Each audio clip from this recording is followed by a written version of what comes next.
Ya. En honor a todas las cosas que tenemos que ver hoy día, vamos a partir. Para hoy día tengo preparado el dimensionamiento de caserones para la metodología de sublevel stoping, que sé que estuvieron viendo esta semana con Javier. Les saqué unos pequeños pantallazos de sus informes del día uno, están todos sin nombre, así que no se preocupen, pero algunas cosas que podrían ser mejoradas para los próximos informes. Y bueno, al final una sección para resolver dudas del día 2 igual, ¿ya?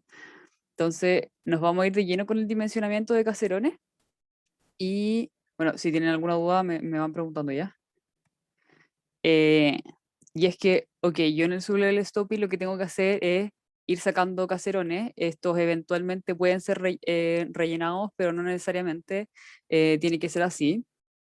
Y para poder determinar la estabilidad del caserón en sí, yo necesito este valor de aquí, o sea, estos valores de aquí principalmente.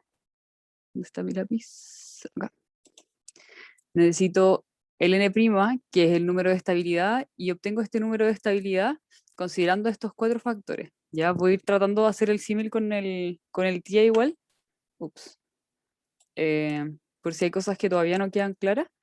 Entonces, tienen el Q', que es un índice de Q de Barton modificado, y al menos este parámetro en el TIA es un valor conocido, y le están dando un índice de la calidad de la roca, ¿ya?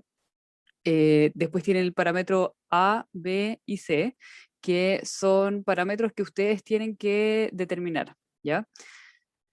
Hay gráficos para determinarlos, se los voy a mostrar igual, sin embargo el factor A es como el que yo necesito hacer un poquito más de análisis para poder ver si mi caserón es o no es estable.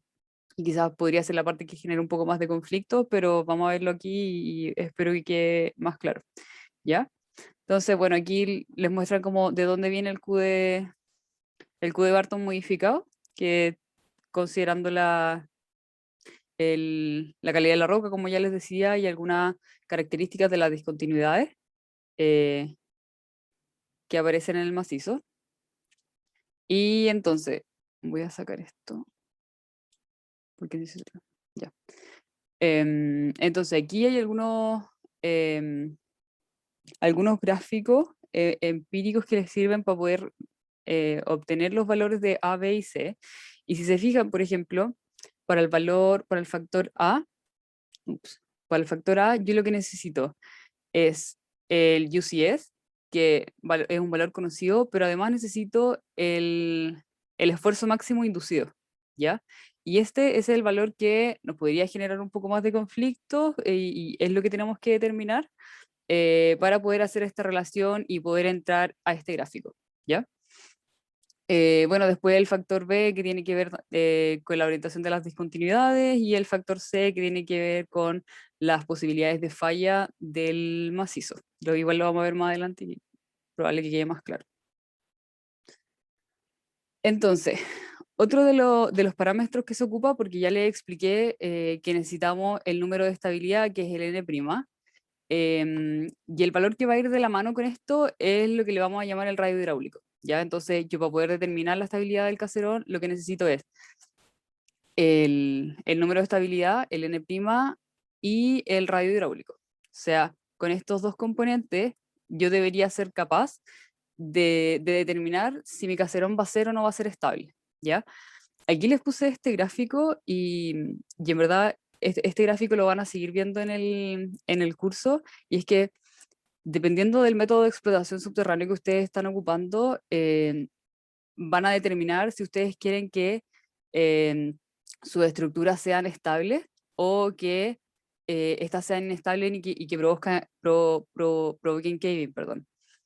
Entonces, por ejemplo, nosotros para el caso de los caserones, nosotros necesitamos estar en esta zona, ya en la zona de estabilidad, mientras que van a ver en semanas más adelante, cuando entren a block caving, panel caving, sublevel caving, que ustedes van a querer estar en esta zona para poder propagar el caving y hacer su explotación de forma correcta, ¿ya? Entonces, para poder ocupar este gráfico, aquí aparecen estos dos parámetros que yo les decía, el radio hidráulico en el eje X y el número de estabilidad en el eje Y, ¿ya? Entonces, intersectando estos dos valores, yo voy a poder saber cuál es la condición de las paredes de mi caserón según esta metodología.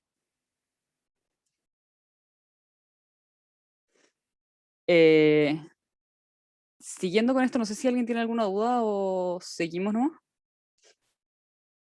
Igual No, todo sí, bien. ya. Si van surgiendo dudas, me interrumpen. Ya, este gráfico que seguro vieron con Javier es un gráfico que nos sirve para poder determinar cuál es la probabilidad de falla o de estabilidad de mis paredes, ¿ya? Entonces, de nuevo entran aquí el radio hidráulico, el número de estabilidad. Con estos dos valores van a sacar un Z y con este Z van a ser capaces de calcular el logit value, ¿ya?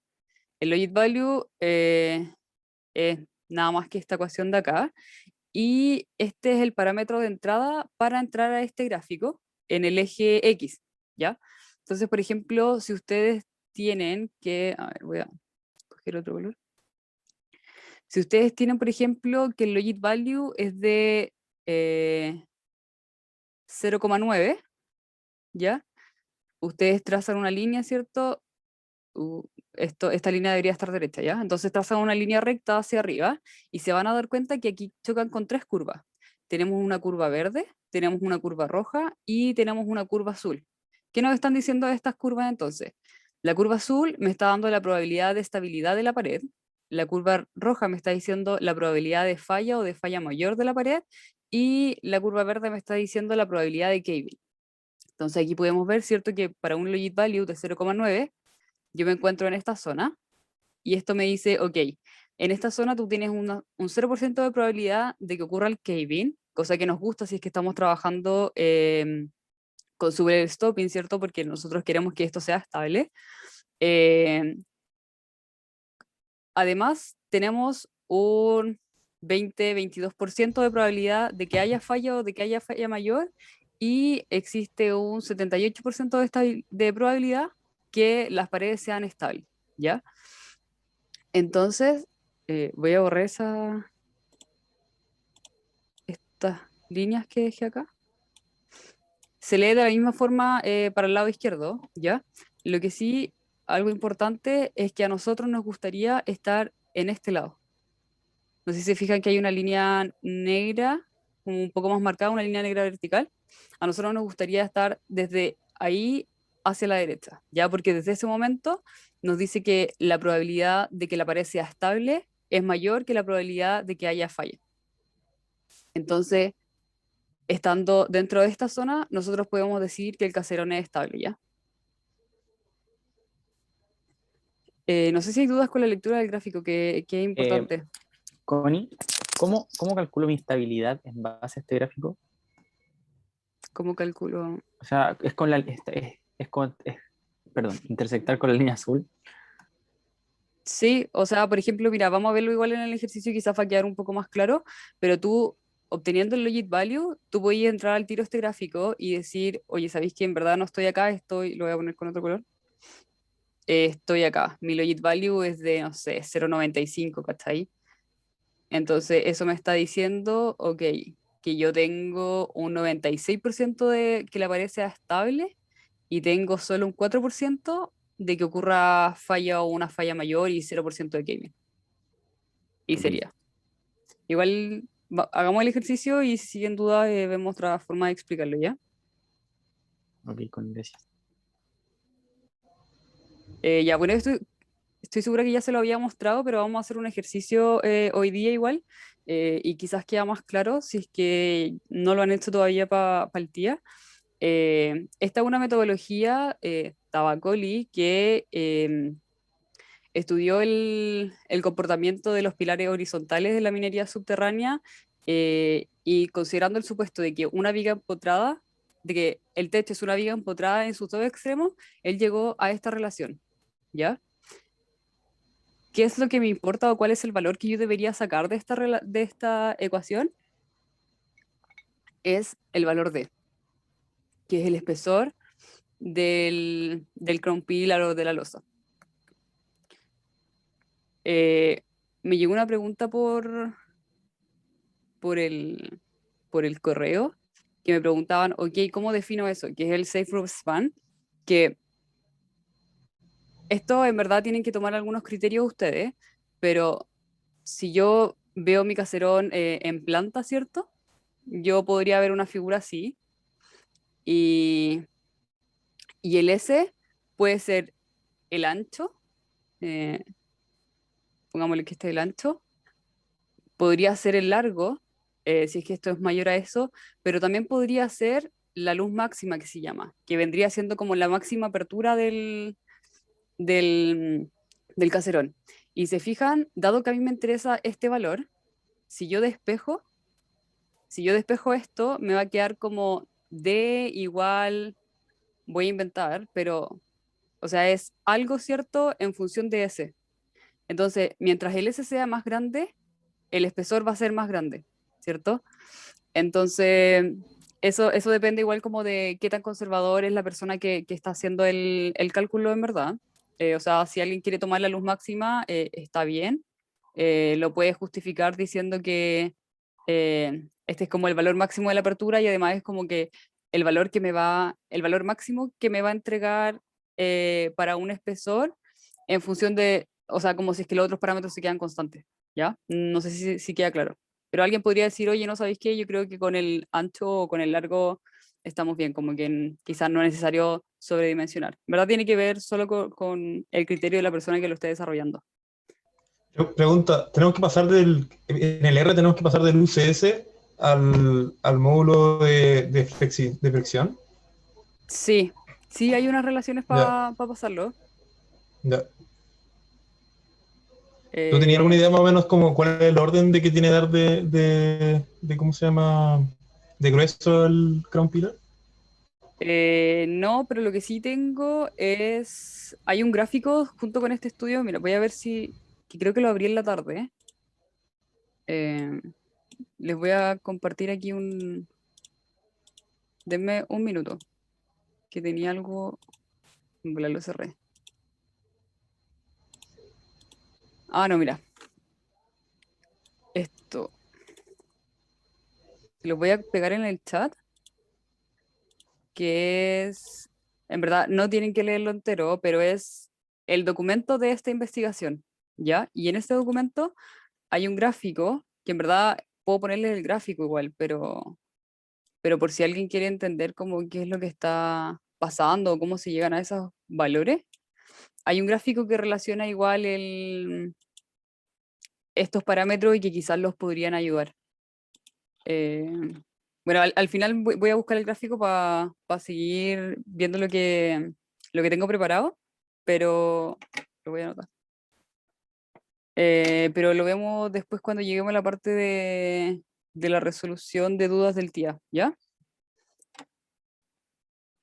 Mm, mm, mm, mm.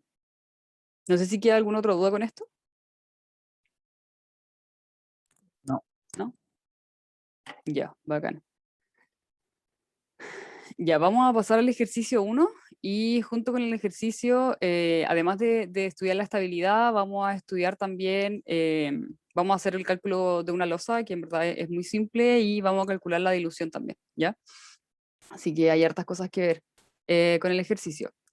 Entonces nos dicen, se requiere evaluar la estabilidad de un caserón que se encuentra a 500 metros de profundidad y que a esa profundidad la relación de esfuerzos es de 1,5. Ya, y aquí un recordatorio, si es que no se acuerdan, que la relación de esfuerzo, esto como definición, es igual a K, y K es igual al sigma H, o sea, el esfuerzo horizontal dividido el sigma vertical. Ya, esto por definición es así. Por definición, el K es sigma H dividido el sigma vertical. Y entonces nos están diciendo que esa relación de esfuerzo es igual a 1,5. Además, se indica que el fútbol está en la roca caja y esta tiene una densidad promedio de 2,7 toneladas por metro cúbico, mientras que las demás paredes se encuentran en roca mineral. Y bueno, nos dicen que el módulo de ruptura es de 6 megapascales. Nos dan además algunos parámetros, nos dan el UCS y el Q' de la roca caja y de la roca mineral. Y aquí yo recuerdo que cuando vi esto, como que esta imagen en verdad me confundía un montón. Pero por ejemplo, ok, si yo hago un corte en el caserón, lo voy a dibujar acá, yo estaría viendo esto, ¿ya? Voy a extenderlo. El ángulo aquí con respecto al horizontal serían 80 grados, que son los 80 que aparecen acá. Y si se fijan, aquí tengo dos paredes que son súper importantes, que vendrían siendo el fútbol y el hanging wall, ¿ya? El hanging wall es la pared colgante, o sea, esta, porque si yo sacara todo esto, esta pared acá va a quedar como en el vacío, ¿cachai? Entonces como que no se va a estar afirmando con nada. Y a eso le llamábamos la pared colgante. Mientras que, por el otro lado, de nuevo, si sacamos todo esto que está acá, el fútbol, como que va a estar apoyado sobre algo, ¿ya? Como que no es que tenga como vacío por lo que apoyarse. Entonces, a eso se le llama el fútbol. No sé si se entiende bien esa diferenciación. En caso de que esto no tenga, de que no tenga una pendiente, o sea, perdón, que no tenga un ángulo de inclinación, ustedes tendrían algo así nomás. Si lo cortan, ¿ya? Entonces, en este caso, esta pared de acá, ups, esta pared de acá, ahora sí, esta pared de acá es el hanging wall, mientras que la cara que está paralela a ella, la de aquí atrás, es el fútbol, ¿ya? Y las otras dos caras que están cerrando esto, que estas caras vendrían siendo como perpendiculares a la horizontal, se les llama end wall o side wall, que es la que está acá, y son las otras dos caras que me están cerrando este paralelepípedo inclinado. Y bueno, por último tenemos el crown, que vendría siendo el techo del caserón. Entonces, yo para poder determinar si mi caserón es o no es estable, yo tengo que estudiar la estabilidad de estas cuatro paredes. Un, dos, tres, o sea, en verdad son cinco paredes. De las cinco paredes, solo que el end wall de aquí con el end wall de allá como que tienen las mismas características. Ya entonces en verdad se consideran como cuatro. Entonces sería la estabilidad del crown, que es el techo, la estabilidad del hanging wall, del football y del end wall. Entonces, si la estabilidad de esas cuatro paredes es, eh, o sea, si esas cuatro paredes están en el rango de estabilidad, el caserón es estable. Si al menos una de esas paredes está fuera del rango de estabilidad, hay que ajustar las dimensiones del caserón, porque lo otro sería ajustar las características geológicas de la condición, y eso no se puede hacer. Entonces voy a borrar todas estas rayas de acá y vamos a pasar al cálculo, recordándoles que lo que nosotros queremos obtener, ups, lo que nosotros queremos obtener es n', que es el número de estabilidad, y el radio hidráulico. Para obtener el n', yo necesito el factor A, necesito el factor B, necesito el factor C, necesito el Q'. El Q' me lo están dando acá, así que eso ya lo tengo. Así que hay que ver cómo calculo A, B y C. Si no hay duda hasta aquí, vamos a seguir con el cálculo. Una cosa, eso asume que hay, o sea, que dejaste pilares alrededor, que son de la misma dimensión que el, ¿cómo se llama? Que el caserón. No, esto no asume pilares ni nada. O sea, Solo pero yo asume no que puedo, si tienes una dimensión, ¿cachai? O sea, si está ahí como dentro como si está ahí en el subterráneo, ¿cachai? Y sacas como un pedazo de tierra con esas características, así se claro, con deberían eso acá, comportar tus esfuerzos, ¿cachai? ya. Pero no se relaciona esto con los pilares. Los pilares como que tenéis que calcularlo aparte, en función de las cavidades que vayas dejando con los caserones. Ya. Entonces, aquí lo mismo que les mencionaba recién, solo para que vaya quedando claro, queremos conocer tanto el número de estabilidad como el radio hidráulico. Q lo conocemos por enunciado, así que nos vamos a ir a calcular los factores. Y como les había mencionado antes, el más complicado, el que podría generar más complicaciones, es el factor A, porque yo tengo que llegar al esfuerzo máximo inducido de cada una de las paredes. Entonces tengo que estudiar las 4 paredes que les mencionaba anteriormente. ¿Y qué se hace para estudiar la estabilidad? Nosotros vamos a generar 2 planos, que uno se llama el Minstow Vertical Plane, que si se fijan, se genera este plano de acá, que es paralelo a las caras del endwall, ¿ya? O sea, yo tengo esta cara acá, que sería el endwall 1, y tengo esta otra cara de acá, que sería el endwall 2, y el Minstow Vertical Plane es paralelo a estas dos caras, ¿ya? Por otro lado, tengo el Minstow Horizontal Plane, y lo que me hace es hacer un corte transversal al caserón, que vendría siendo este de acá. Y entonces vamos a ir viendo con qué planos está en contacto la pared que yo estoy estudiando. Quizás son demasiadas definiciones, pero va a quedar un poco más claro. Entonces nos vamos a ir a estudiar primero el crown, ¿ya? Entonces, para determinar el crown, esta metodología nos dice, ok, calcula un K' que va a estar definido por el esfuerzo que pasa a través de la arista versus el esfuerzo perpendicular a la cara. Entonces, ok, yo estoy estudiando esta cara de acá, y necesito determinar cuál es el esfuerzo que está pasando a través de la arista. La arista es esta, la del plano que nosotros generamos. Entonces, esto es la misma definición. Entonces, si yo me enfoco en la cara de arriba, como les decía, el esfuerzo que pasa a través de la arista es el sigma vertical, ¿cierto? Porque el esfuerzo que pasa a través de la arista tiene que ser perpendicular a la cara que yo estoy estudiando, o a la pared que yo estoy estudiando. Entonces, el esfuerzo que pasa a través de la arista es el sigma vertical, mientras que el esfuerzo... Ay, perdón, lo dije al revés. Perdón. Entonces, el esfuerzo perpendicular a la cara de la arista es el sigma b, y el esfuerzo que pasa a través de la arista es el sigma h, ¿ya? Sorry por la confusión. Entonces, si yo hago esta relación, me queda que el K' es sigma h sobre sigma b, y coincidentemente nos da que... ¿Por qué esto no está rayando? Coincidentemente nos da, cierto, que la relación de esfuerzo, la definición, es el sigma h sobre el sigma b. Entonces yo puedo asumir que este K' es igual al K original que me dan del enunciado. Entonces, esta relación de esfuerzo es igual a 1.5.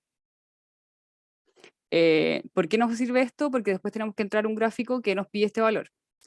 Para poder entrar a este gráfico, además necesitamos conocer la razón entre el largo y el ancho del plano que está actuando en la pared estudiada, y cuál sería el plano que está actuando en la pared estudiada, el Minstow Vertical Plane, ¿cierto? Que es este que está acá. Entonces yo necesito estas dimensiones, que vendrían siendo el largo del pilar, o sea, el largo del caserón, perdón, versus el ancho del caserón, y eso me da una razón de 2. Entonces, con el K igual a 1.5 y la razón igual a 2, nos vamos a ir a este gráfico ahora. Y si se fijan en este gráfico, ok, entro con la razón de las dimensiones de la pared, y lo intercepto con el valor del K que obtuve, ya que en este caso era 1.5. Y esta intersección, si se fijan, me puede dar dos valores: sigma 1 sobre sigma b o sigma 1 sobre sigma h, ¿ya? ¿Cómo decidimos cuál de los dos ocupar? Tenemos que devolvernos acá y ver cuál es el esfuerzo que está actuando perpendicular a la cara. En este caso es sigma b, así que este gráfico nos va a estar entregando sigma 1 sobre sigma b. Sigma 1 es el esfuerzo inducido máximo y sigma b es el sigma vertical que ya conocemos. Entonces, este gráfico me está diciendo que esta relación de esfuerzo es igual a 2.5, que es el valor que está acá, y nosotros sabemos que podemos calcular el esfuerzo vertical como la profundidad, ¿cierto?, a la que me encuentro por este gamma, que dado que la densidad es 2,7, lo multiplico por este factor y me da que el sigma vertical es 13,5 megapascales, ¿ya? Entonces, como yo obtuve el sigma vertical, yo reemplazo el sigma vertical ahora en esta ecuación y me da el tiro del sigma 1, que es el esfuerzo máximo inducido, que para este caso sería 33,8 megapascales.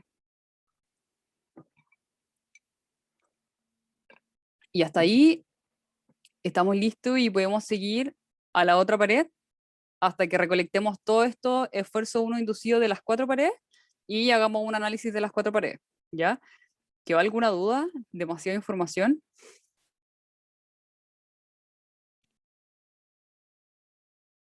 ¿Se entendió? Quizás si pasamos a la otra pared, va a quedar un poco más claro o quizás pueden salir un poco más de dudas. Ok. Ya, voy a pasar a la otra que sería el end wall, ¿cierto? El end wall sería recordando la pared que está aquí y esta pared que está acá. Estas paredes son perpendiculares, o sea, generan un ángulo de 90 grados con la horizontal, ¿ya? Entonces,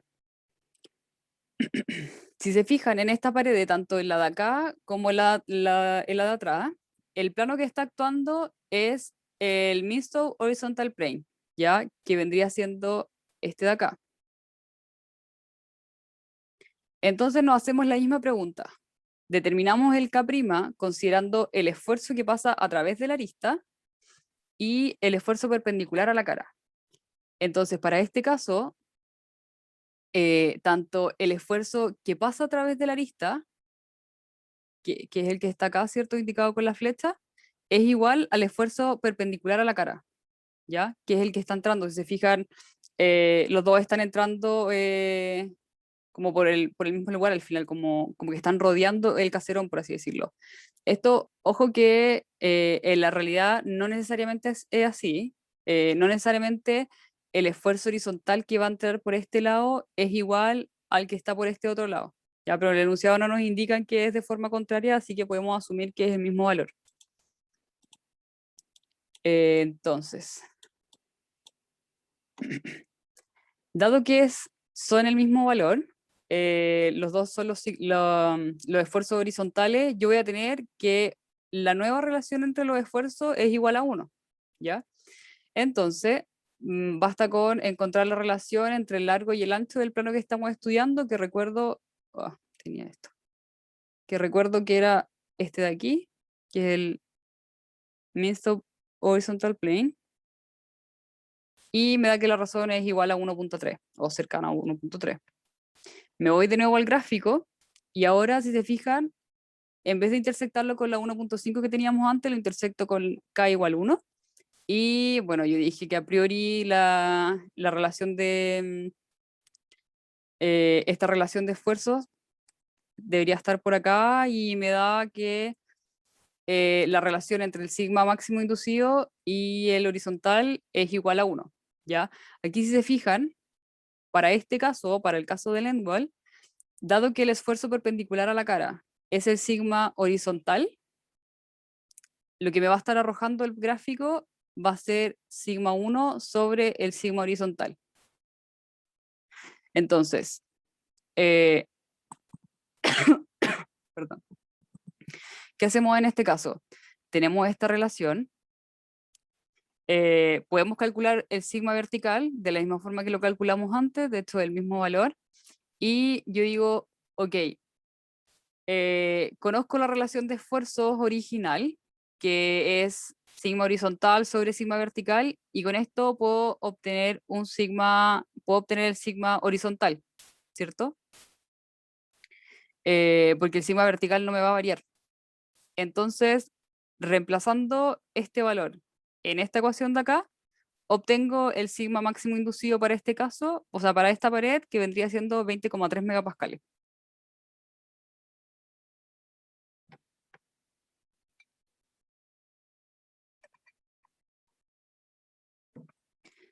Ya, vamos a pasar ahora al hanging wall y al footwall, y si se fijan, en ambos casos, van a estar los dos planos participando, ¿ya? Tenemos el plano vertical y el plano horizontal, ¿ya?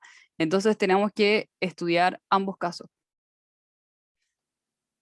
Sin embargo, aquí la relación de esfuerzo es al revés.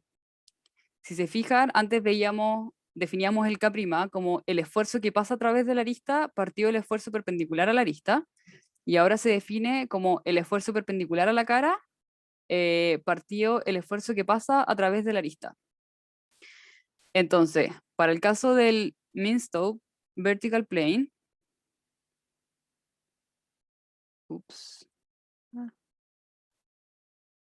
ahora sí.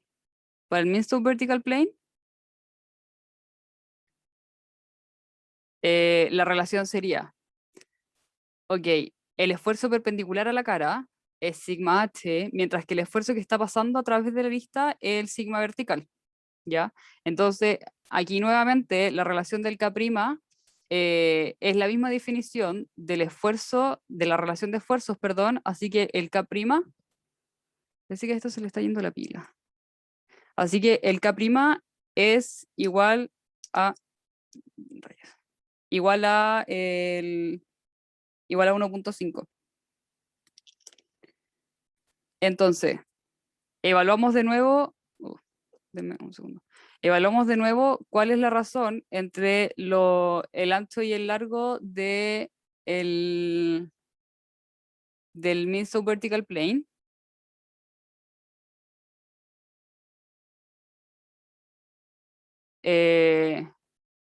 Y eso nos da que la razón es igual a 2.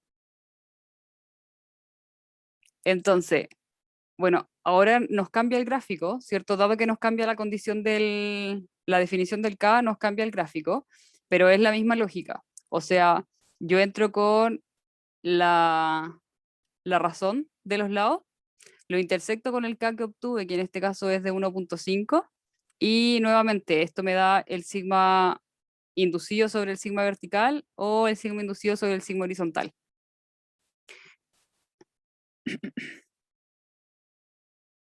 Acá me fijo en el valor que está abajo nuevamente, ahora en el esfuerzo que pasa a través de la arista para ver cuál es el valor que me está dando el gráfico, y se obtiene esta relación entonces, ¿ya? Del gráfico sale que la relación entre el máximo inducido y el vertical es igual a 0,1. Yo ya conozco el vertical porque lo calculé anteriormente y este no varía, y obtengo directamente el sigma 1, que en este caso sería 1,4 megapascales. Me voy ahora a estudiar el mean-slope horizontal plane, que es este de acá, y obtengo que tanto el esfuerzo perpendicular a la cara, o sea, este, como el que pasa a través de la arista, es el mismo. Así que la relación del K es igual a 1, obtengo la razón entre los lados, que es 1,3, entro al gráfico, lo intersecto con el K igual a 1 que calculé ahora, esto me va a estar arrojando el sigma horizontal, y nuevamente tengo una relación entre el esfuerzo inducido y el esfuerzo horizontal, em, y obtengo directamente el sigma 1. Ya, y ahora si se fijan voy a tener dos esfuerzos máximos inducidos, tanto para el hanging wall y el foot wall, considerando ambos planos. Ya aquí lo que se hace es considerar el máximo entre los dos valores, que en este caso sería el que calculamos recién, o sea que el sigma 1 es igual a 12,2 megapascales. ¿Qué hacemos ahora con estos resultados que nos dieron, porque recordar que todo esto era para poder calcular el A, ¿ya? Entonces, yo tengo el esfuerzo máximo inducido para las 4 paredes, que son los valores que calculamos recién y que los puse en esta tabla. En esta tabla están los valores que calculamos recién. Y ahora tengo que ver, ok, ¿cuál es el UCS que tengo que considerar? Recuerden que en el enunciado me decían que algunas cosas estaban en contacto con roca caja y que otras cosas estaban en contacto con la roca mineral. Voy a retroceder para mantener.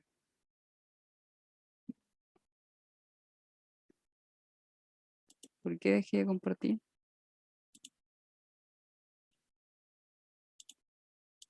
Denme un segundo. Yo solo quería ver esto.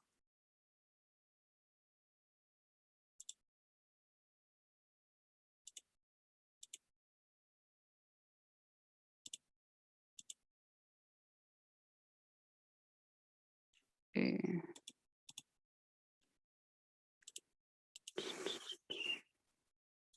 ya.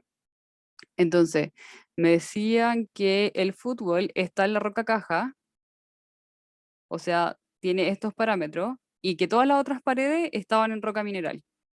Entonces,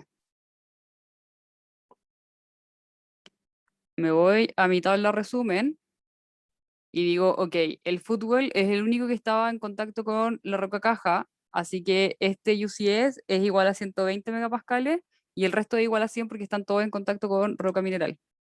Aquí, y creo que pasa en su tía, que se van a dar cuenta que si yo, por ejemplo, tengo mi yacimiento y tengo muchos caserones ubicados en él, ¿cierto? A la distancia correspondiente en función de los pilares y las losas, se van a dar cuenta que una misma pared podría estar en roca caja, en contacto con roca caja o con roca mineral.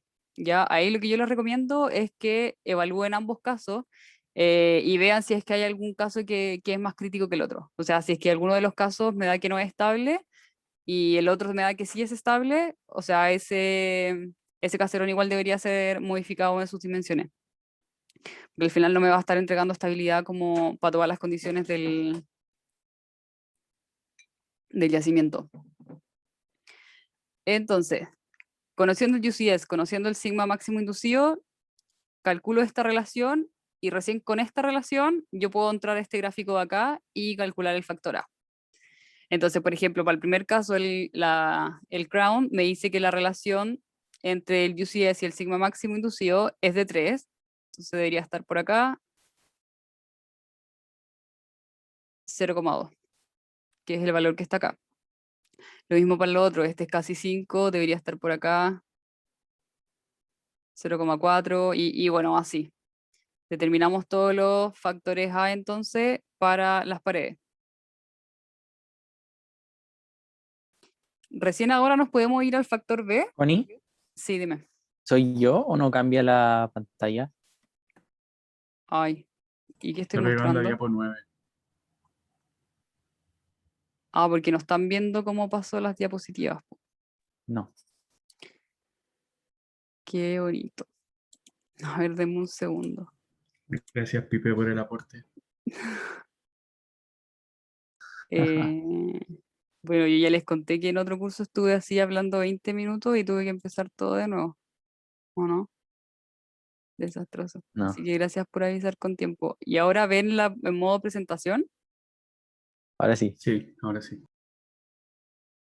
Ya, genial. Entonces voy a mostrar esto de nuevo. Con esta tablita, ¿cierto? Resumen que tengo el sigma 1, tengo el UCS, obtengo la relación de estos dos parámetros. Y para el caso del crown pillar, o sea, del crown pillar, de la pared del crown, del techo del caserón, obtengo que esta relación es igual a 3. Entonces me voy aquí al eje X, aquí está el 3, ¿cierto? Lo intersecto con esta línea o curva que me dan del gráfico y obtengo que el factor A es igual a 0,2. Me voy después a la próxima pared. Ok, el end wall tiene una relación cercana a 5, entonces podría estar por acá, lo intersecto y lo mismo. Tengo una de cerca de 0,4. Y así obtengo los otros dos valores. Y bueno, todo eso que hicimos solo para encontrar este factor A. Pero en verdad es el más complejo porque los otros salen un poco más directos, ¿ya? El otro, el factor B, que lo que me está diciendo es cuál es la orientación de las discontinuidades en función de la pared que yo estoy estudiando. Y aquí hay varias condiciones, tienen esta tabla para determinarlo. Creo que en el TIA les pusimos como que la condición de discontinuidades era la más favorable y que eran todas como perpendiculares a todas las caras, así que estaba todo ok. Esto significa, por ejemplo, ok, si yo estoy estudiando la pared vertical, imagínense que tienen un caserón así, ya que no está inclinado. Si yo quiero la mejor condición es que las discontinuidades que haya, los sets de discontinuidades, estén en esa dirección, ¿cierto? Y que eso estaba como mostrando el dibujo de acá. En caso contrario, si yo estoy estudiando una pared horizontal, en este caso el techo, que vendría siendo como esta columna de acá, mi mejor condición es que el set de discontinuidades esté ubicado así con respecto al techo, ¿ya? Y bueno, lo mismo para los otros casos, si se fijan, el caso más crítico es cuando yo tengo el caserón, ¿cierto? Y mis discontinuidades están así, paralelas a la pared, ¿ya? Entonces este es el valor que menos pondera y que al final me va a estar disminuyendo el número de estabilidad. Entonces, nosotros ahora vamos a tomar como supuesto que estamos en el caso más favorable, en el que las discontinuidades son perpendiculares a las caras. Esto solo para facilitar el cálculo. Y bueno, se van a dar cuenta también que después en otros métodos de explotación, en general se consideran un montón la orientación de las discontinuidades para poder definir, no sé, frentes de avance, bueno, en este caso la ubicación de los caserones, etcétera. Así que en teoría debería yo estar considerando las relaciones, o sea, las discontinuidades más favorables para el caso, ¿ya? Después nos vamos a pasar al factor C y para poder determinar esto, necesito primero determinar cuál es el tipo de falla. Y en función del tipo de falla, yo voy a estar ingresando a uno u otro gráfico, ¿ya? El primero de acá me indica falla por gravedad y el segundo me indica falla por deslizamiento. En caserones, lo más típico es falla por gravedad, así que vamos a estar ocupando nosotros este gráfico. ¿Y cómo entro a este gráfico? Hay dos opciones. Lo pueden hacer directamente considerando la orientación de la cara, o si no, esto le entrega una fórmula que es la que está acá, que sería 8 menos 6 veces el coseno del dip, que es como la orientación, ¿cierto? Entonces voy a hacer el dibujo de nuestro caserón. Ups, mi hermana. Lo siento. Entonces, tengo el caserón, ¿cierto? Si yo veo, lo que yo tengo que hacer ahora es estudiar cada una de las paredes en función de la vertical, ¿ya? Entonces el crown es paralela al eje horizontal, así que la orientación es igual a 0, ¿ya? Si se fijan, si se van aquí al gráfico, ubican el 0 y les da el tiro que el C es igual a 2. Y les debería dar el mismo valor si es que reemplazan aquí el 0 y lo calculan con la fórmula. Después nos vamos al end wall. Yo ya les había dicho que el end wall son las caras que están, que forman 90 grados con la horizontal, ¿ya? Entonces, la orientación aquí sería 90 grados. No sé si es claro, o sea, si todos logran imaginarse esto, ¿logran verlo? Sí, no.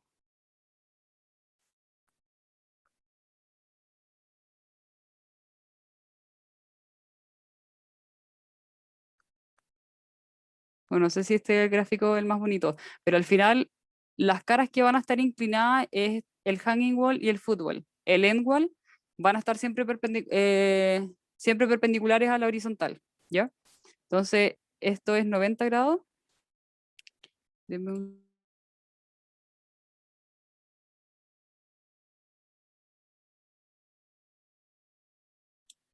y ahora sí lo siento.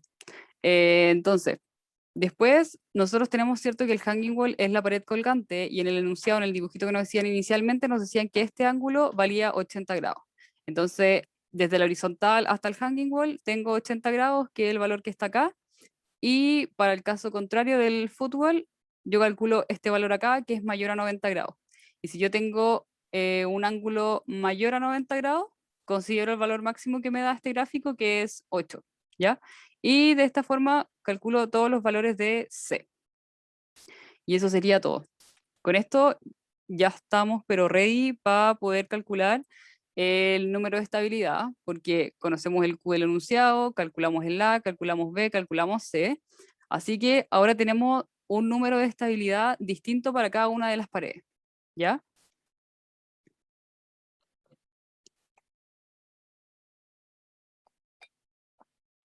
¿Le hacen sentido estos números? Por ejemplo, si usted identifica, o sea, les dicen que el fútbol tiene un número de estabilidad muchísimo más grande que el crown, como, ¿tiene sentido? ¿Sí? Recordando que esta cara es la del fútbol, ¿cierto? Como que esta cara va a estar apoyada y como que no tiene probabilidad como de caerse, por decirlo así.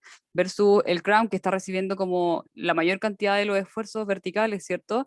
Y versus esta pared, que es el hanging wall y que es la pared colgante. Estos valores igual tienen sentido, ¿ya? Entonces ahora lo que nos faltaría es calcular el radio hidráulico y para eso tenemos que conocer el área y el perímetro de estas 4 paredes, ¿ya? Entonces, el largo y el ancho lo conocemos del enunciado, ¿cierto? Calculamos el área, calculamos el perímetro, hacemos la relación y lo voy a poner aquí también. Esto es área partido el perímetro y obtengo el radio hidráulico. Entonces ahora tengo los dos parámetros que yo necesito para poder calcular el logit value y con esto poder entrar al gráfico de Maudusley, que es el gráfico que me está entregando las distintas probabilidades de estabilidad o de falla. Entonces, basta con que ustedes pongan el radio hidráulico acá, pongan el número de estabilidad acá y van a obtener este Z. Y con este Z lo reemplazan aquí en la ecuación del logit value y van a obtener de forma directa el f de z o el logit value, que es el valor con el que yo tengo que entrar al gráfico. Entonces, bueno, aquí está estos son los valores que yo obtuve. Y se fijan, son valores bien altos. Y eso nos conviene un montón porque eso significa que yo voy a estar en la zona de estabilidad. Ya, por ejemplo, nos vamos a ir a ver el caso del Crown Pillar, que es como el más crítico porque es el que tiene el logit value más bajo.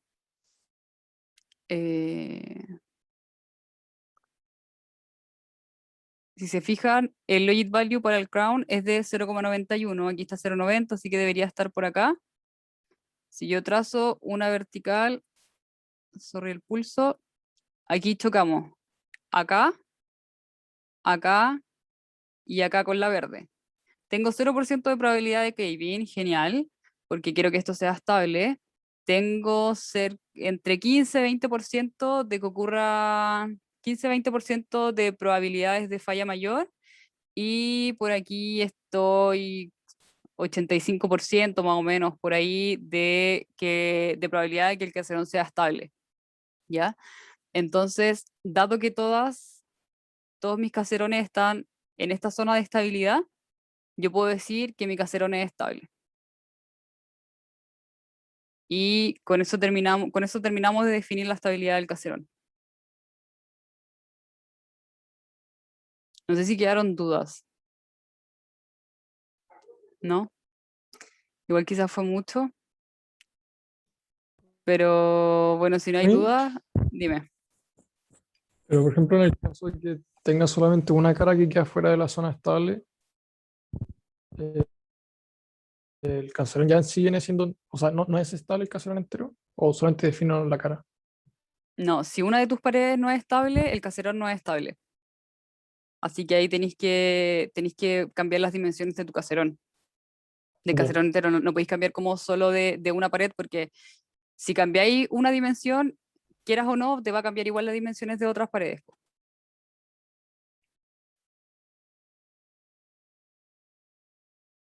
¿Sí? Ya. Sí, gracias. Además que, por ejemplo, si esta pared no fuera estable, como que esta pared estaría poniendo la condición crítica, ¿cachai? Entonces, eh, si esta no es estable, vaya a tener probabilidad de falla y teniendo una pared con probabilidad de falla, hay como más probabilidades de que tu caserón entero falle, pues, ¿cachai? Entonces, la idea es que estén todas las paredes estables. Tony, Dime, una mejor más adelante cuando pasemos al tía. ¿seguro? Es que, es que nos preguntan cuando nos dicen que le cambiemos 20 metros a la altura. Ujú. Esas no son las medidas del caserón 2, ¿sí? Sí, puede ser el caserón 2. Porque, por ejemplo, el caserón 1 voy a inventar, es de 20 por 10 por 10. Este es el caserón 1 y les piden que para el caserón 2 sea la altura 20 metros más. Entonces el caserón 2 va a ser 40 por 10 por 10. Ya, pero en ese caso, ¿qué pasa si el techo me queda inestable? ¿Te queda inestable? El techo, por ejemplo, Pero ground, ¿te estás poniendo en el caso hipotético o ya lo calculaste y te dio que era inestable? vamos, casi hipotético. Ah, ya. O sea, ahí hay que ver qué te preguntan, porque te preguntan la estabilidad o no. Te preguntan calcular la estabilidad del caserón 2 y, bueno, la recuperación, dilución, etcétera. Ujú. ¿O no? Sí, Bueno, sí, en sí, ese sí. caso calculé la estabilidad, dices que es inestable.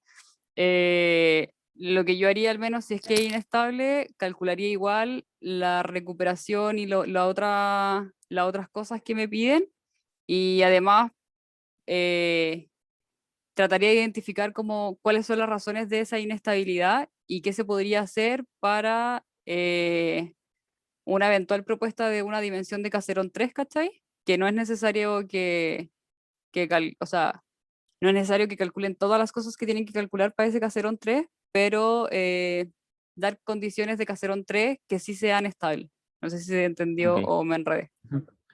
Sí, Ya. gracias. Ya, vamos a pasar ahora a la dilución y para esto vamos a ver lo que es el ELOS y que el ELOS se entiende como el volumen de sobreexcavación que hay en una pared sobre el área de la pared, ¿ya? eh, ¿Cómo calculo esto? ¿De dónde viene esto? Por ejemplo, ya este caserón está como para el otro lado del que teníamos en el ejercicio anterior. Entonces, yo tengo aquí el fútbol, tengo aquí el hanging wall. Y una vez que, o sea, yo diseñé este caserón, pero una vez que yo hago la perforación de este caserón no va a quedar de la misma forma que yo lo diseñé. Entonces van a haber irregularidades y esas irregularidades van a estar provocando dilución, ¿ya? Em, una de las formas de calcularlo es considerando estelos, que lo que me dice es, por ejemplo, ok, en esta pared eh, tu dilución podría comportarse de esta forma, ¿ya?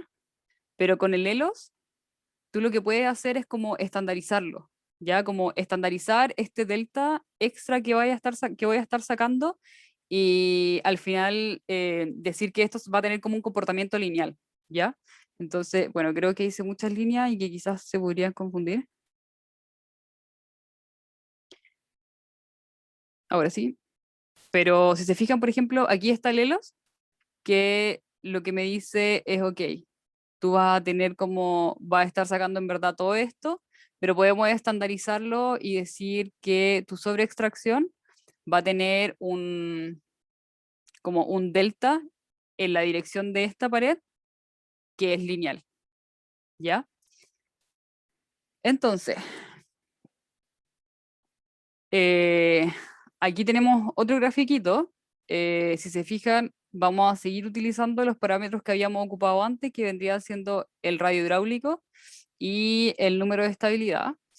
Y si yo intersecto estos dos valores, por ejemplo, no sé, imagínense que el radio hidráulico es 10 y bueno, voy a poner un caso favorable que el número de estabilidad es 20, entonces voy a estar por acá, por ese punto, que en verdad está súper cerca de la curva, que me dice que el Elos es menor o igual a 0,5 metros.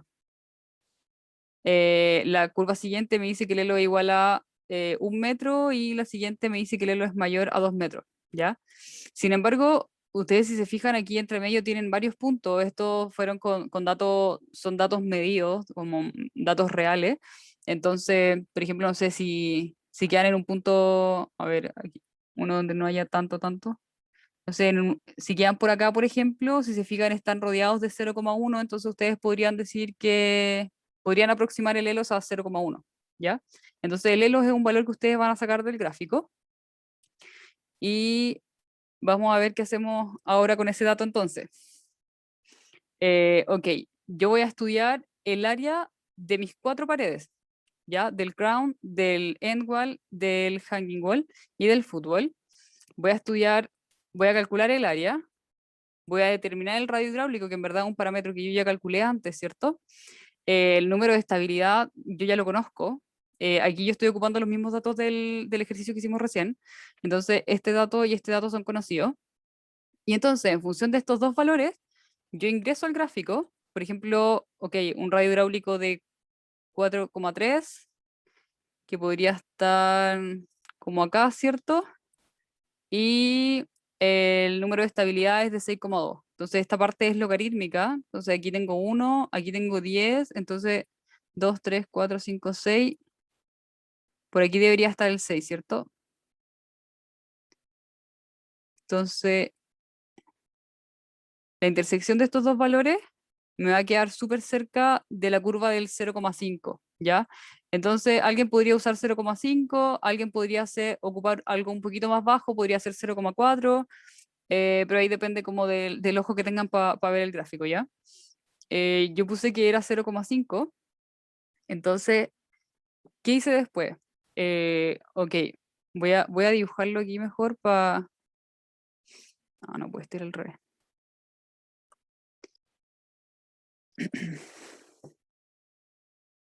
Tengo mi caserón, ¿cierto? Y yo lo que estoy haciendo para el primer caso es estudiar esta pared. Y con esta pared, el ELOS lo que me está diciendo es que la dilución, yo puedo calcular la dilución considerando que luego de la excavación, esto en verdad va a haber crecido 0,5 metros hacia arriba, ¿ya? Entonces, yo considerando este delta de altura, considerando el área del crown, yo puedo considerar un volumen de sobreexcavación, ¿cierto? ¿Lo ven? ¿Sí? Entonces, Sí. entonces, multiplicando el área que yo calculé del crown, que eran 300 metros cuadrados, por el ELOS, que son 0,5, obtengo este volumen de excavación que son 150 metros cúbicos. 150 metros cúbicos extra para el crown, ¿ya? Hice lo mismo para las otras paredes y si se fijan, el caso del end wall, yo lo pongo aquí una vez, pero en verdad yo voy a crecer en esta dirección, pero voy a crecer también en esta dirección, ¿ya? Con el mismo ELOS, ¿ya? Pero voy a crecer en ambas direcciones. Entonces, por ejemplo, si se fijan, el área de la pared son 450 metros, lo multiplico por el ELOS, que son 0,2, me entrega un volumen de excavación de 90 metros cúbicos, pero esos 90 metros cúbicos son solo para una pared. Entonces yo tengo que multiplicarlo por 2 para obtener la de ambos casos y de ahí viene el 180. Voy a poner aquí, tengo 2 paredes. Y bueno, después hago lo mismo para el hanging wall y para el fútbol, ¿ya? ¿Qué tengo con eso entonces? Yo puedo conocer el volumen del caserón que diseñé, el original, que era de 30 por 20 por 15, y con eso yo tengo un volumen de 9.000 metros cúbicos. Y lo que puedo hacer ahora es determinar el volumen de sobreexcavación, ¿ya? Que vendría siendo la suma de estos valores de acá. La suma de esos valores de acá me está diciendo que yo, además de estar sacando los 9.000 metros cúbicos del caserón, voy a estar sacando 510 metros cúbicos extra producto de la sobreexcavación. Entonces, si yo divido estos valores y hago una relación entre esos dos valores, yo obtengo que la dilución es de un 6%. ¿Se entendió la forma de calcularlo? Y eso es todo. Ujú. Ya, genial. Vamos a pasar ahora al dimensionamiento de las losas. Vamos a considerar las mismas características del caserón anterior. Si yo tengo una vista en planta, ¿cierto? Lo que yo voy a ver arriba, o sea, voy a estar viendo el techo, que tiene dimensiones de 20 por 15. Entonces, ¿qué necesito yo? Determinar el espesor de la losa. En el enunciado me daban el módulo de ruptura, creo que era 6. Sí, era 6 megapascales. Este dato lo conozco, ¿cierto? 0,027. El factor de seguridad, recuerden que para este caso se mueve entre 4 y 8 y esto tiene que ver solamente con la metodología que se ocupa o cómo se llegó a esta ecuación.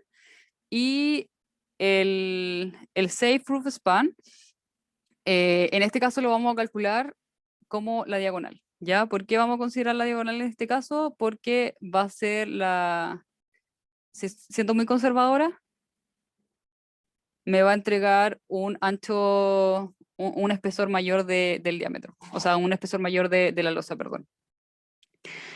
Entonces, trigonometría, obtengo que el S es 25 metros y después, bueno, asumí en este caso que el F era igual a 8, el factor de seguridad era igual a 8, siguiendo con esta línea del conservadurismo y reemplazando todos estos valores en la fórmula, obtengo que el D es igual a 11,3 metros y no es más ciencia que esto calcular las losas.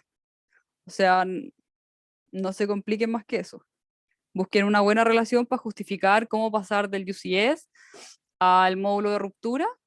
Eh, Pueden ser muy conservadores o no tan conservadores y en función de eso moverse entre un 4 y un 8 y luego despejan el D.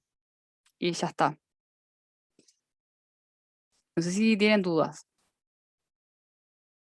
¿Todo claro? ¿Cuáles son los valores típicos de D? Es que depende caleta de las condiciones de Ok. de tu yacimiento, en verdad. Ujú. Recuerda que la losa lo que está haciendo es ir separando dos niveles, ¿ya? Entonces, por ejemplo, si te da una losa muy chica, no sé, de 1 metro, yo igual revisaría los cálculos, porque quizá no va a soportar las condiciones. Igual Ah, es que ya sé por la qué. calidad de la roca que tienen igual es buena. No, es que ya sé por qué me quedo tan chico. El problema es que R no sé cómo calcular R Ya, pero en R, base por ejemplo, a UCS. Hay ya unos hay gráficos, pero sí, hay una varían fórmula mucho. y unos gráficos, pero quizás se están complicando mucho. Les voy a mostrar después el gráfico que aparece en el documento para ver si de ahí pueden sacar algo ya. Eh, ya, quiero ver unas cosas rápidamente del TIA 1 que yo no las revisé, o sea, yo no les puse notas por el TIA 1, pero sí las revisé para cachar cómo estaba más o menos con, con la redacción de informes en general y la presentación de sus resultados. Así que a continuación van a ver algunos pantallazos de informes, no están con nombres. Ojalá que, por favor, que nadie se sienta aludido con esto porque es solo para ejemplificar. Em, Puse cosas de todos los informes, así que no hay nada en particular para alguien. Así que eso, vamos a revisar algunas cosas solo para que ustedes igual se den cuenta que hay cosas que no pueden hacer, ¿ya? Ya. Es- Están ya llevan harto rato en la U y no pueden poner una introducción que tenga un párrafo de 4 líneas, ¿ya? Al menos unos 3 párrafos que sean contundentes, que vaya de lo general, así como, ok, esto se hace así por esto, voy a hacer esto y no sé, y tengo esta información como general para poder hacerlo, ¿ya? Entonces, con unos 3 párrafos como con estas dimensiones, genial. Objetivo general es un objetivo general y tiene que ser conciso y tiene que ir muy al grano. Ya idealmente que los objetivos específicos estén más enfocados como en actividades que tengan que hacer o cosas para poder lograr su objetivo general. Pero en este caso, esto no estaba tan mal, en verdad yo puse esto solo porque la introducción era demasiado pequeña y se espera como un poquito más de pino para la redacción de la introducción, ¿ya? Si van teniendo consultas o consideraciones, o sea, o comentarios, lo hacen igual. Me interrumpen. Ya, tablas. A ver, esto tiene 1, 2, 3, 4, 5, 6, 7, 8 decimales y esos 8 decimales no me están aportando nada de información, ¿ya? Cuando yo pongo decimales estoy pensando en cifras significativas y esas cifras significativas me tienen que estar entregando información importante, ¿ya? Para este caso, con 2 decimales, o sea, estaban pero perfecto, ¿ya? Eh, Traten también de que si yo pongo una tabla, bueno, aquí quizás no es el caso porque yo tengo distinto, o sea, tengo como el mismo parámetro, ¿cachai? Porque esto era una matriz de correlación, pero si yo tengo distintos datos, ojalá estar presentando todos los datos de una misma tabla con la misma cantidad de decimales, ¿ya? Segundo, esta curva la ven pixeleada porque en el informe estaba pixeleada, ¿ya? Estos decimales que están acá, de nuevo, no me están entregando nada de información, ¿ya? Ocupen el separador de miles. Hay muy poco, creo que nadie ocupa separador de miles. En verdad el separador de miles es súper útil, como para cualquier entrega de resultados. Así que yo recomiendo un montón que empiecen a ocupar separador de miles, el Excel, el Word, el PowerPoint. Les da una opción así como poner separador de miles. Lo mismo para este caso, para el segundo eje, 2 decimales que no me están aportando nada. Aquí abajo, traten de ser súper consistentes con su información. O sea, si yo estoy presentando uno con decimal y otro sin decimal, como que en verdad pierde un poco de consistencia. Traten de ser consistentes con su entrega de resultados. Así que aquí, ideal que hubiese estado de uno en uno, o si lo voy a poner de 0,5 en 0,5, poner a todos con un decimal. ¿Ya? Ya. Esto lo puse solo por esto de acá. ¿Ya? Si bien están haciendo un trabajo para sistemas y el trabajo se llama trabajo de ingeniería aplicada y era el trabajo de ingeniería aplicada 1, o sea, ojalá que ustedes se pongan en el rol como de una consultora, por ejemplo, que son parte de una empresa y entreguen como un informe con un título que sea acorde a lo que se está pidiendo, ¿ya? No hubo descuento por estas cosas por si acaso, eh, pero solo para que lo tengan en consideración más adelante, ¿ya? Esto, yo, si no me equivoco, les publiqué un documento de referencia, así no se escriben las referencias, ¿ya?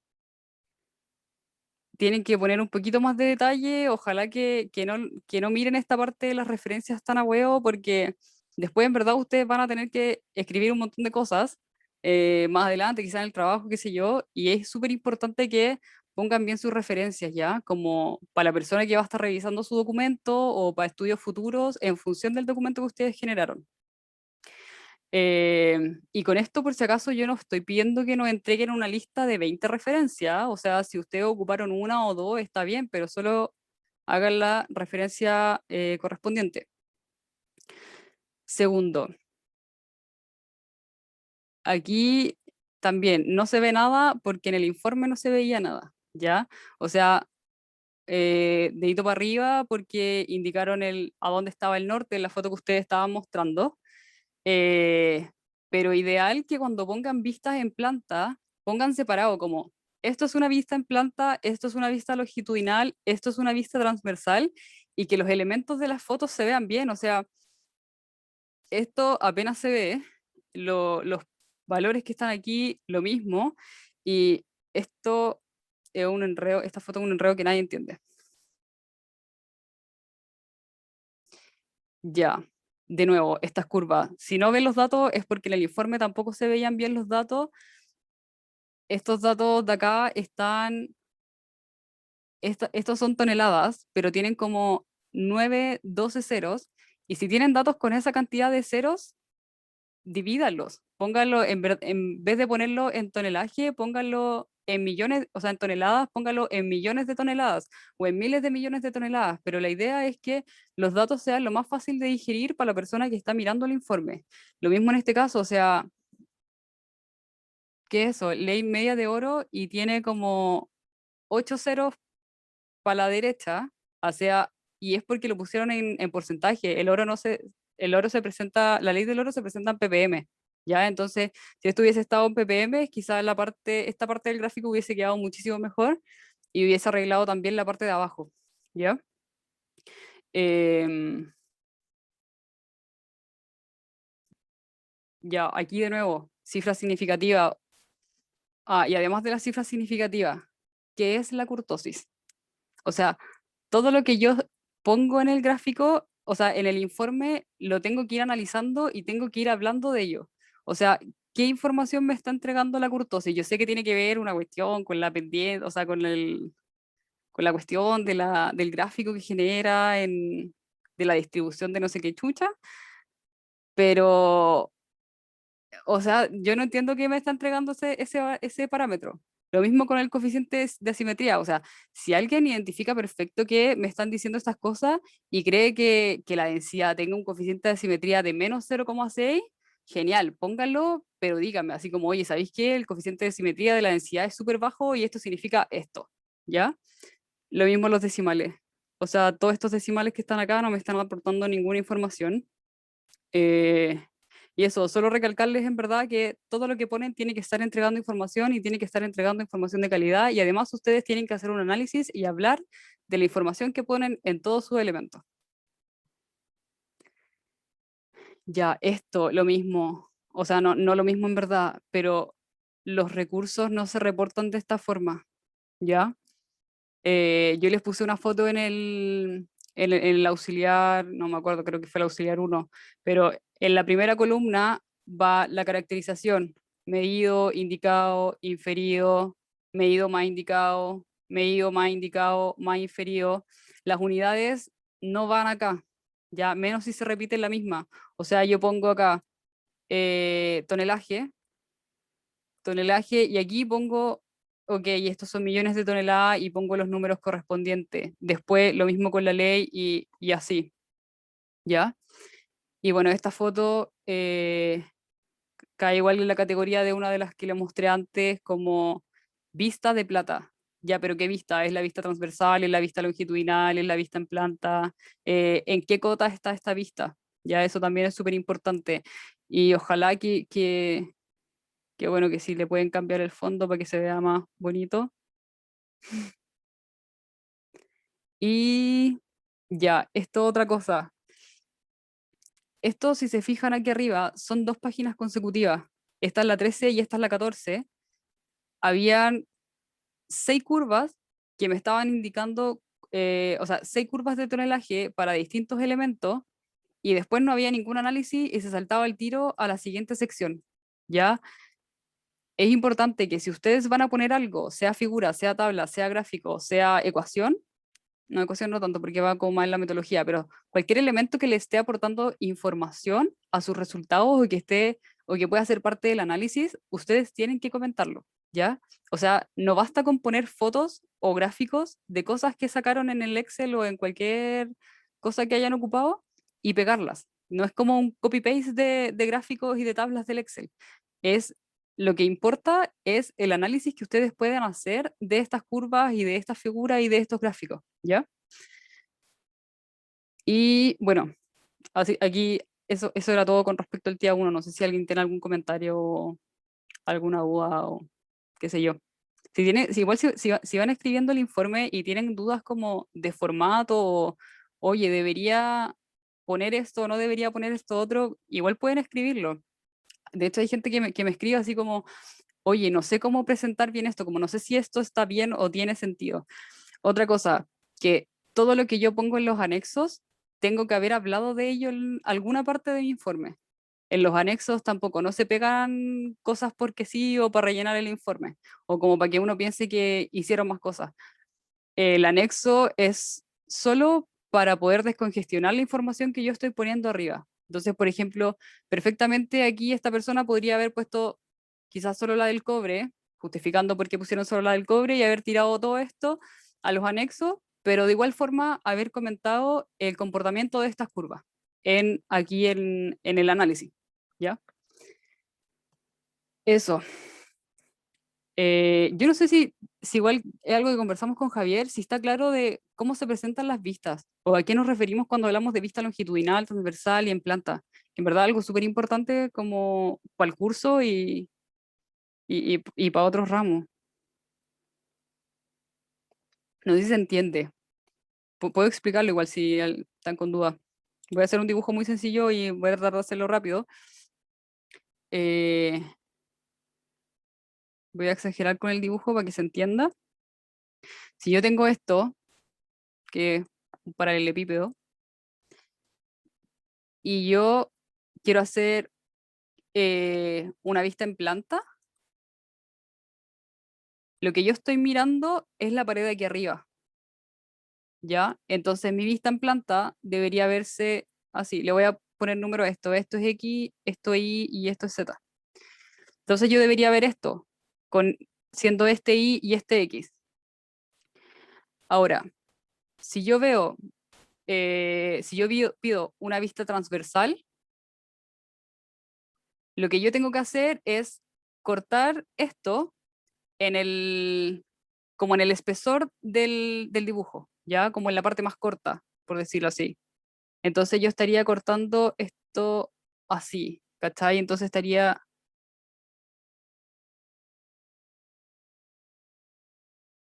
viendo un plano con estas características y esto sería Z y aquí arriba sería X, ¿ya?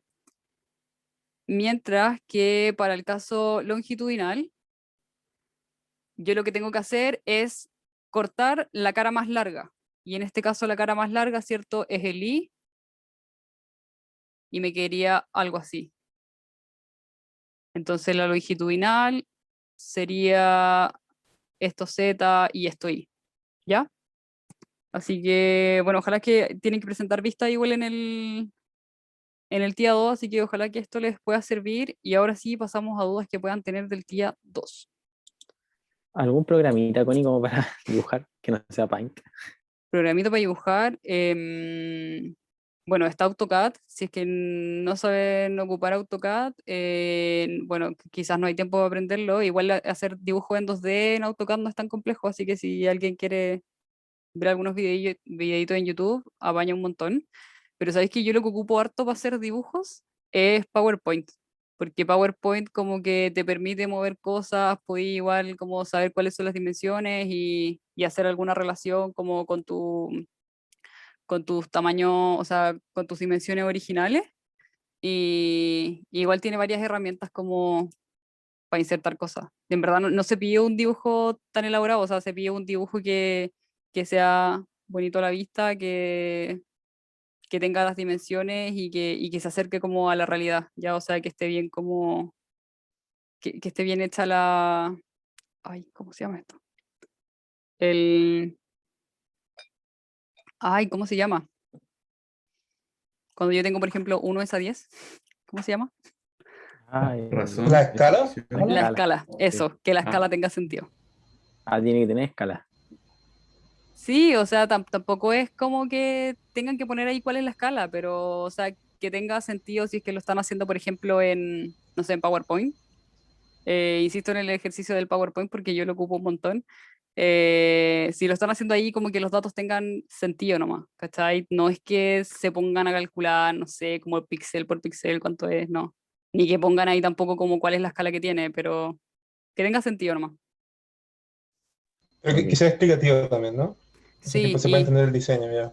sí, que muestre los elementos igual, porque por ejemplo, no sé, si ven la vista en planta, por ejemplo, ustedes van a ver los techos del caserón y entre medio van a ver pilares, ¿cierto? Entonces que se vea y se note como cuál es, no sé, cuál es el ancho del caserón, cuál es el ancho del pilar, etcétera.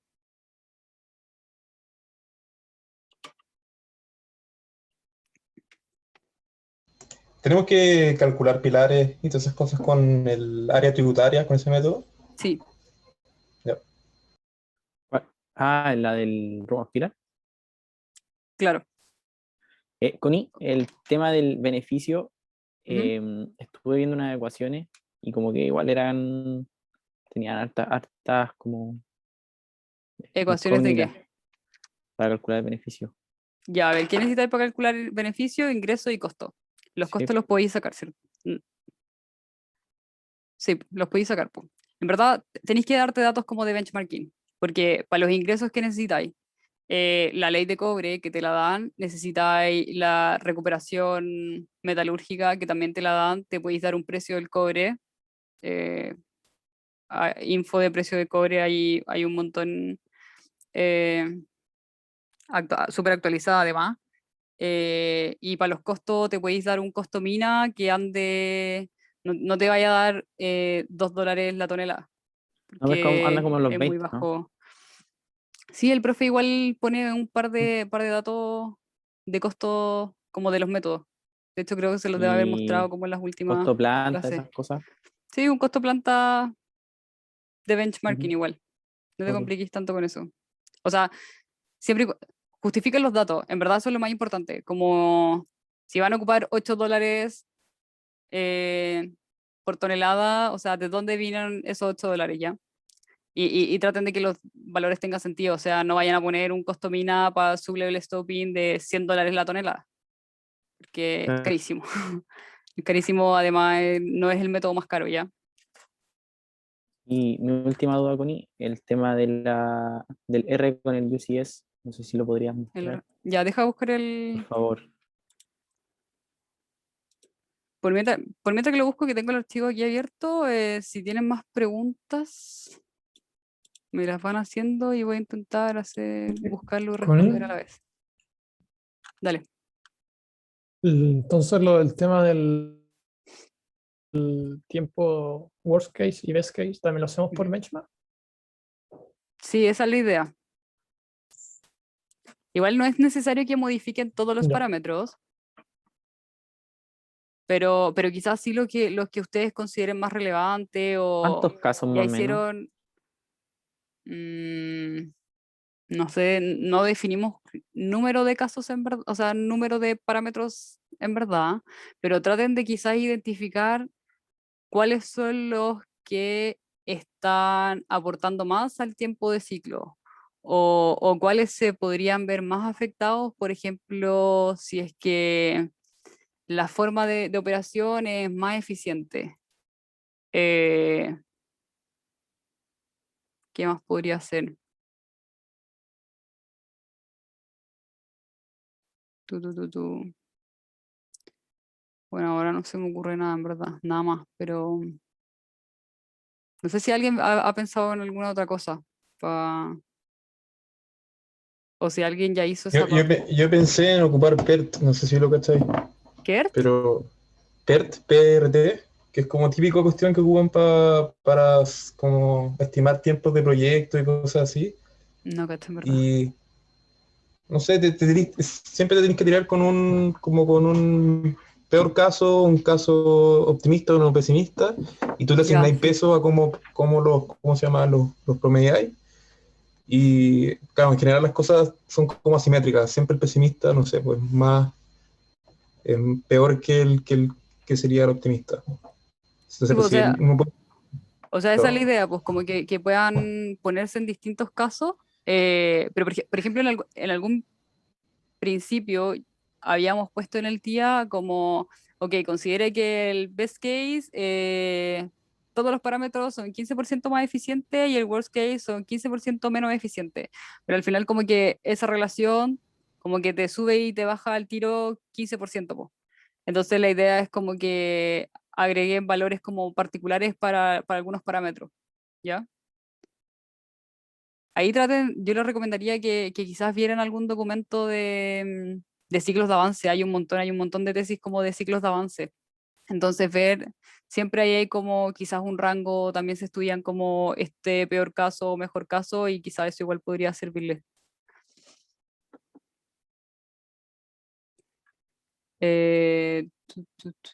Ya, miren, les voy a mostrar este grafiquito.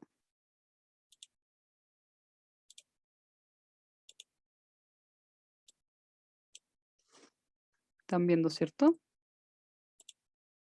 Sí, Connie. Ya, miren, este grafiquito. Ay, ¿qué hice? Voy a hacerle un poquito de zoom, que yo soy repiti. Por supuesto que puedo hacerle un poco de zoom. Ya, mira, este gráfico lo que entrega es como de forma directa el espesor, o sea, el D, en función del span, considerando que el factor de seguridad es igual a 8 y les dan el caso de 5 módulos de ruptura, entre 3 y 10, ¿ya? Em, esto, o sea, se supone que esta fórmula, o sea, este gráfico está construido con esta misma fórmula, ¿ya? Entonces como que deberían estar más o menos relacionados, o sea, el delta de diferencia podría ser, no sé, 1 o 2 metros igual, pero deberían andar como en el orden de, ¿ya? Esto le puede dar una idea como de los valores en que quizás se podría mover el rango del módulo de ruptura y en alguna parte de este informe, de este documento, hay un poco más de detalle del módulo de ruptura igual, ¿ya? Pero yo me acuerdo que cuando tuve que pasar esto, como que googleé así como módulo de ruptura en función del UCS o algo por el estilo, y igual hay harta info que les podría Y servir. yo tengo esa curva, pero, o sea, hay varias. Hay gente que la hacen como aproximaciones lineales, pero cambian mucho. O sea, hay algunos que son un décimo ¿cómo se llama? Del UCS, o unos que Ujú. son un tercio, entonces igual varía. Sí, ahí traten de ser consistentes. Lo que sí, fíjense bien, es que hay relaciones como entre UCS y este módulo de ruptura como para distintos materiales. Entonces, quizá, no sé, si estoy trabajando con madera, esta relación se comporta así, si estoy trabajando con, no sé, con vigas de acero, es así, pero si estoy trabajando con macizo rocoso podría ser distinto. Entonces, traten de identificar también eh, para qué material está hecha esa curva, ¿ya? Y bueno, recuperen en el chat el link que les dejé a este documento que igual les podría servir para determinar el valor. No sé si queda un poco más claro con eso. Y si hay más dudas. Bueno, yo tengo una duda